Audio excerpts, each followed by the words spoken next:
On Tuesday, a Des Moines family lost their only child, and now they're trying to make sense out of a senseless tragedy. 22-year-old Sierra Gilliam died of an accidental fentanyl overdose. KCCI's Marcus McIntosh explains how her parents have taken the search for justice into their own hands. Marcus? Stacey and Steve, Robert and Carletha Gilliam are in pain, and they are trying to find closure through social media, one drug dealer at a time. Robert and Carletha Gilliam are mourning the loss of their only child, 22-year-old Sierra.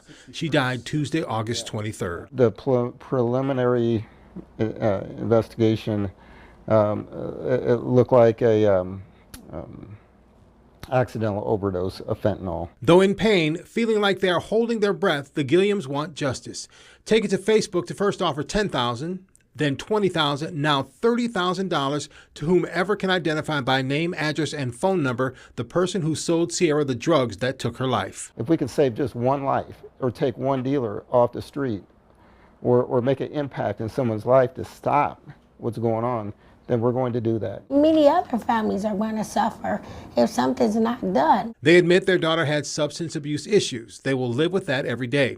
The $30,000 reward is their effort to pay it forward. This is our gift back to her so the next family doesn't have to go through this.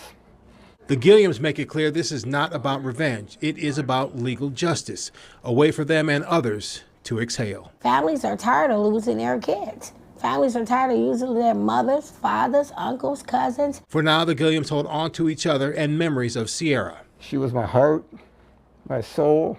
They urge people to talk with their children.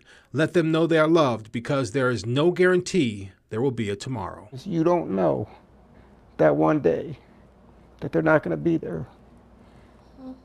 And it doesn't matter whether they have a drug addiction or what they're into. They're still your child, so take care of them. We reached out to Des Moines police, who tell us cash rewards do have the potential to generate information that leads to an arrest. They also may raise community awareness of a crime, and that awareness could help prevent others from being victimized. Stacey? Marcus, thank you.